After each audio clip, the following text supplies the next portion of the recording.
करते हो तो जिंदगी में एक बात ध्यान रखो, आप पति देव हमें कदीस मत बोलो। अब जो नहीं जानते अभी से मेरा चैनल है उसके ऊपर ओके करो, सब्सक्राइब करो और मेरे से जुड़े रहो। बहुत सारी बातें ऐसी बताई है मैंने। अनंत कोटि संत महात्माओं की, नाचने वाले भक्तों की, बोलो राधे बोलो राधे। जय श्री कृष्णा। कैसे हो? सच में देखते हैं ये कहाँ तक आप मैं तो हमेशा एक बात हमेशा प्रार्थना करता हूँ कि जैसे कोई भी माता बहन को जब उसका पतिदेव कुछ अपशब्दों का प्रयोग कर ले, जैसे गाली गलौज दे दी या कुछ गलत शब्दों का प्रयोग कर रहा है, तो उस माता बहन को गुस्सा नहीं होना चाहिए। उसका पति गाली गलौज कर रहा है तो मैं आपको एक बहुत अच्छी दवा बताता हूँ, वो जिंदगी में कभी गालियां नहीं देगा। आपको कुछ नहीं करना, जैसे ही आपके पतिदेव गाली गलौज शुरू करे या अपमान जो शब्द होते गलत शब्दों का प्रयोग करता है, आपको कुछ नहीं करना, सारे काम छोड़ने। खाना बना रहे हो तो छोड़ दो, झाड़ू निकाल रहे हो तो छोड़ दो, और जाके कुछ नहीं करना, पतिदेव के सामने जाकर डांस करना है। पतिदेव बोले ये क्या कर रही, मेरा कृष्ण बांसुरी बजा रहा, राधा नाच रही, तुम बजा बजा बजा। और पति बोलेंगे पागल ने गालियां देने कहीं करो, इसको तो कोई मतलब भी नहीं है। भाई एक ध्यान रखो, काणो आदमी रहे ने काणो कदी नहीं कहनो, पण अपनी आदत है गड्डी बैठे तो हिल्लो पड़ी ए कानिया ओके टेंशन मत कर, कदी न कदी थारी आंख फोड़ू मैं। ये लाइफ में ध्यान रखो। एक माता बहनों, सच में आप अपने पति से प्रेम करते हो तो जिंदगी में एक बात ध्यान रखो, आप पति देव हमें कदीस मत बोलो, कदीस हमें नहीं बोलनी। देखो बाबड़ा कितना दुखी है, नहीं बोलना चाहिए माता जी। सच में धर्म नष्ट होता है, पाप लगता है। मैं कई माता बहनों को पूछता हूँ कि माता जी ये करवा चौथ का व्रत ये क्यों रखते हो, तो ये माता बहनें बोलती है कि करवा चौथ का व्रत करने से पतिदेव की उम्र लंबी होती है, इसीलिए करते हैं ना, पतिदेव की उम्र लंबी होती है। तो देखना इनका व्यवहार देखना, ये चौथ के दिन है ना, करवा चौथ के दिन इतनी मीठी बोलती है पति से, इतनी प्यारी बोलती है, कोयल जैसी बोलती है, इतनी मीठी बोलती है। और पांचम के दिन बाबड़ा पति का आटा काटन छोटे। हाँ बोलो, चौथ के दिन तो बड़ी प्रेम से बोली, पांचम के दिन ऐसी गलत बोल गई। देवियां, उपवास करने से भूखे मरने से पतिदेव की उम्र नहीं बढ़ेगी, पतिदेव की उम्र बढ़ेगी मीठी बोलने से। आप पतिदेव से इतने मीठी बोलो, इतने मीठी बोलो, इतने मीठी बोलो कि पतिदेव की उम्र ऐसे ही बढ़ जाए। मुझे एक बात अभी तक समझ में नहीं आई, ये जो आदमी लोग होते हैं ना साहब, बड़े भोले होते हैं, इतने भोले होते हैं कि पूरा जीवन दे देते परिवार को, पूरा जीवन, बच्चों के लिए, बहन के लिए, पापा मम्मी के लिए, परिवार के लिए पूरा जीवन कमाते हो आप। उसमें से 95% जो कमाई होती नहीं वो दूसरे के लिए होती है, आप खुद के लिए नहीं है। आप ईमानदारी से बोलना, आप री इच्छाओं कदी अच्छो खायो, अच्छो कदी पहरियो नहीं। अब इतने आदमी लोग यहाँ बैठे हो, ऊपर हाथ करके बता दो किसके किसके पास में न्यू ब्रांड ड्रेस पड़ी है, पेटी पैक एकदम, एक दो हाथ ऊपर हुए। और माताओं बहनों के पेटियां भरी है, पेटियां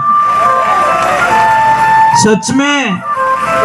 और देवियां ध्यान रखना, जिन दिन ऊंदरा रो दिमाग खराब रही ना, मौको मिल गया ने, वो घुस गया ना अंदर, फिर देखो वो बड़ा फैशन डिजाइनर है, इतनी अच्छी डिजाइन बना के देगा आपको कि आप कल्पना नहीं कर सकते, इतनी मस्त एकदम, जैसे ही ऐसे गए काम से। मैं ये कहना चाहता हूं कि आप धूप में काम करते हो, आप बरसात में काम करते हो, समझ में आ रही नहीं। आपको कभी किसी ने बोला कि 2-3 महीने छुट्टी रखो? बोला किसने? नहीं बोला। बस इसीलिए कहते हैं जब तक तेल रेवे दीवा में तब तक लो हरी, जल गया तेल पड़ी रही बत्तियां पड़ी पड़ी सड़े दुनिया मतलब रही महाराज अब मने जान पड़ी। जब लक बैल चले घनी में तब तक सार घनी, बूढ़ा पहल रे हार न पूछे डोले अली घड़ी दुनिया मतलब की महाराज अब मने जान पड़ी। महाराज इस दुनिया के अंदर हमारे से कोई प्रेम नहीं करता। आप क्या सोचते हो मुझे कोई प्रेम करता है? नहीं साहब, कोई प्रेम नहीं। या तो आप रुपयों प्रेम है, या अपनी गाड़ियों प्रेम है, या अपनी बिल्डिंगों प्रेम है। मैं एक चीज बहुत अच्छी पढ़ी कि प्लॉट अगर रोड पे होता है तो उसकी भी कीमत बहुत होती है। इसके ऊपर पानी की टंकी लगी है, नल आया नीचे, पाइप आया नीचे, फिर एक नल लगा बाथरूम में, एक लगा वॉश बेसिन में जहाँ पे बर्तन धोए जाते हैं, हाथ धोए जाते हैं, एक लगा है स्नानघर में, एक लैट्रिन में लग गया, एक रसोई के पास में पीने का पानी। टंकी एक, पाइप एक, नीचे आके डिवाइड हो गए। अब मुझे ईमानदारी से बोलना, ये सारे नल 500-500 के ही थे। जो बाथरूम में लगा वो भी 500 के, लेटरिन बाथरूम में लगा वो भी 500 के, और बाहर लगा वो भी 500 के, हाथ धोने में वो भी 500 के। तो मुझे ईमानदारी से बोल दो, आप लेटरिन में से पीने का पानी क्यों नहीं भरते? कारण बताओ। कारण क्योंकि वो नल वहां लगा, उसकी बैठक वहां है। आप जैसे आदमी के साथ में बैठोगे भाव वैसे ही मिलेगा साहब। आप ज्यादा कदर मत करना। कैसे आदमी के साथ में बैठो? कोई गरीब किसान था, सेठ जी को पैसे दे दिए, जमीन बेच के मेरे बच्चों की शादी में आप वापस दे देना। सेठ जी ने बोला दे दूंगा मैं।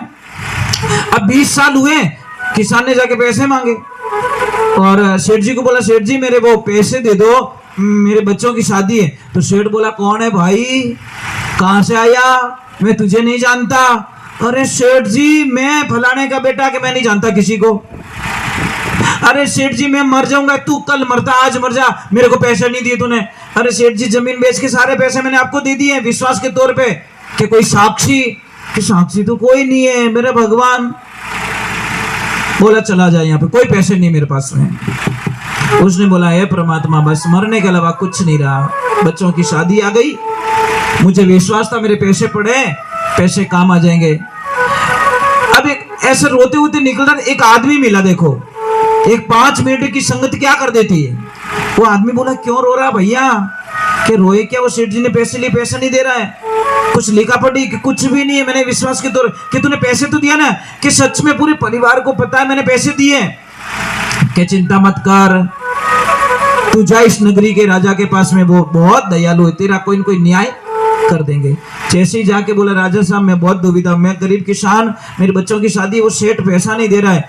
तो राजन ने बोला पैसे तो दिए तूने, कि हाँ, कि कुछ मत कर, कल मेरी यात्रा है, जैसे कल यात्रा निकालोगे आप, कि कल मेरी यात्रा है, तू एक काम करना उसकी दुकान के पास में जाके खड़ा रह जाना, और जैसे उसकी दुकान के पास मेरी यात्रा निकलेगी, रथ यात्रा, मैं तुझे वहां से आवाज दूंगा, ओए मेरे दोस्त वहां क्या कर रहा, आ बैठ मेरे पास में, तुझे करना कुछ नहीं, तेरे पैसे घर में पहुंच जाएंगे। जैसी सेठ की दुकान के पास में खड़ा रहा, राजा साहब आए और बोला रथ रोको भाई, मेरा बचपन का यार है, हम दोनों एक ही साथ में पढ़ते थे, एक ही साथ में खेलते थे, अरे दोस्त आजा, वहां क्यों खड़ा, यहाँ पे बैठ। ये दृश्य किसने देखा? सेठ ने। सेठ ने बोला मर गया मैं तो। अगर इसने बोल दिया कि ये पैसा नहीं दे रहा है तो राजा डायरेक्ट तलवार निकालेगा और मेरी मौत पक्की है। वो घर पे नहीं पहुंचा तब तक तो सेठ जी ने ब्याज के साथ में ले जाके पैसे, मेरे बाप राजा को मत बताना, एक 5 मिनट की संगत काप भी बन गया, सांप भी मर गया, लाठी ना टूटी। इस संगति का फल होता है साहब।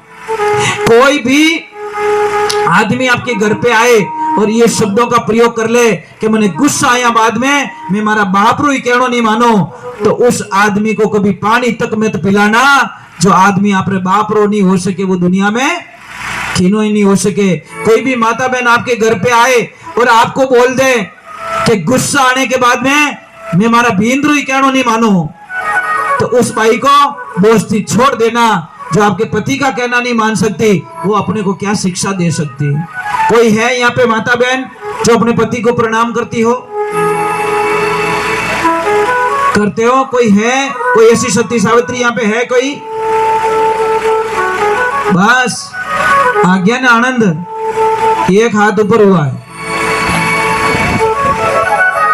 अरे भाई आधा क्यों कर रहे हो, पूरा हाथ करो ना ऊपर। हाँ ऐसे थोड़ा विश्वास तो आ जाए, कोई बात नहीं। 5-7 माता बहनें ऐसी हैं जो पति को प्रणाम करते हैं, पर पति को प्रणाम कैसे करते इतना बता दो मुझे, क्योंकि प्रणाम करने का तरीका अगर सही नहीं है तो वो उल्टा रिजल्ट बताएगा। प्रणाम करने का तरीका सही है तो पति को निहाल कर देगा। पति को प्रणाम कैसे किए जाते हैं? दोनों पैरों को छुओ और हाथों को ऐसे करो। ऐसे करके ऐसे नहीं कर सकते, ये बहुत बड़ा अपराध हो जाता है। ऐसे कीजिए और ऐसे कीजिए, हे प्रभु मेरे पतिदेव की रक्षा करना बस। और जो भी कुंवारी बेटी है जिसकी शादी नहीं हुई, अगर आप एक पापा से प्रेम करती हो तो अपने पापा के साथ में हमेशा एक ही थाली में खाना खाओ। आपके पापा की कभी भी अकाल मृत्यु नहीं होगी। एक तरफ आप पढ़ाई करते हो और एक तरफ आप उस चीज को मान्य करते हो। एक म्यान में 2 तलवार नहीं चलती साहब, तो थोड़ा सा समझो भाई, तो थोड़ा सा इन चीजों को समझ लोगे ना, आप अपने इष्ट को मजबूत कराओ, कोई चीज काम नहीं करेगी। बस अपने इष्ट को मजबूत कराओ, भगवान के प्रति आस्था पूरी रखो। जिसको भी मानते हो, हनुमान जी को मानते हो, महादेव जी को मानते हो, भैरव जी को मानते हो, माता जी को मानते हो, जिसको भी मानते हो उस इष्ट को मजबूत कराओ। और इष्ट मजबूत कब होगा? जब आपका गुरु मंत्र मजबूत होगा।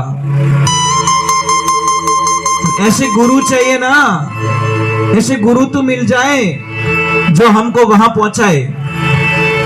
बोले सत्य गुरुदेव की, बोले माता पिता गुरुदेव की, बोले जोगनिया मात की।